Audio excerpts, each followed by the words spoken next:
हाँ जी हाँ साहब, क्या कह रहे हैं आप? मैं कह रहा हूँ अभी तक भी रेडी थी, अभी दुकान लग रहा है माशाल्लाह। अभी माशाल्लाह दुकान लग रहा है अल्हम्दुलिल्लाह। जी अस्सलाम वालेकुम सारे दोस्तों नूं, सारे मिलकर भैन भरा ठीक होणगे। हाँ साहब ने ते स्पैशल पर्सन ने इन्होंने भाई ने वीडियो बना के भेजी सी है, इन्होंने रेहड़ी है कहते भाई इन्हों का तुम रोज़गार देखो। इंशाल्लाह कोशिश करने अज इन्हों बेहतर रोज़गार बना के दें। मुंडे ने भेजी ही थोड़ी वीडियो बना के, अच्छा कहते हैं तो हाँ साहब भाई ने थोड़े जे पापड़ पे होंगे ने, इन्हों का कोई रोज़गार बेहतर करो।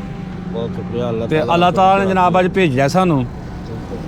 इंशाल्लाह इसे कोशिश करने थोड़ा जो भी बेहतर हो सकता थोड़े लिए बेहतर करना। बहुत शुक्रिया, अल्लाह आपसे राजी हो। हाँ अल्लाह कामयाब। तो को बन जाती रोजी रोटी यार च बस अल्लाह निज़ाम चलाता है।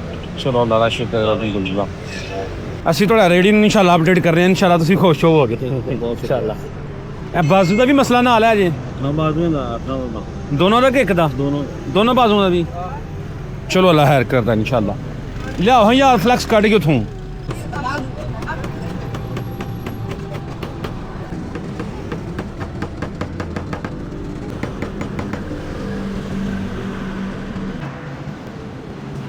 बिस्मिल्लाहिर्रहमानिर्रहीम। या अल्लाह रहमा। ओए ओए तू कैसे ना यार ऐसे तो नज़र भी कुछ नहीं आना। तरकीब लाने ना सारी तरकीब ला के हाँ सामने दिने सरकार इंज बनी जाओ नाल नाल इत्थे।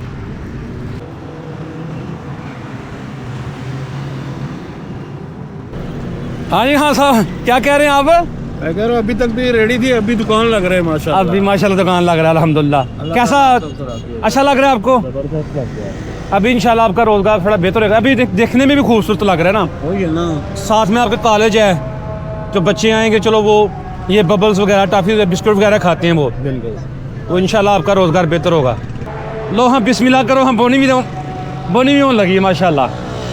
तो अल्लाह जी हमारे स्पेशल भाई का अल्हम्दुलिल्लाह काफ़ी बेहतर हमने इनका कर दिया। ये हमने क्या करना, अल्लाह ताला ने बेहतर कर दिया। अल्लाह ताला की ज़ात वसीले और वसाइल बनाने वाली है। इंशाल्लाह इनका रोज़गार बेहतर हो जाएगा। तो इनकी छत पर भी इंशाल्लाह करेंगे कुछ, ये बेहतर करेंगे। इनसे पूछते हैं। हाँ जी कैसा लगा आपको? माशाल्लाह बहुत ज़बरदस्त लगा। जिसने भी ये भेजा है ठीक है, अल्लाह ताला उससे राज़ी हो। आमीन। अल्लाह दोनों जानों में कामयाबी दे उन सबको। आमीन आमीन। अपनी दुआओं में याद रखिएगा। अल्लाह ताला आपके कारोबार में बरकत डाले।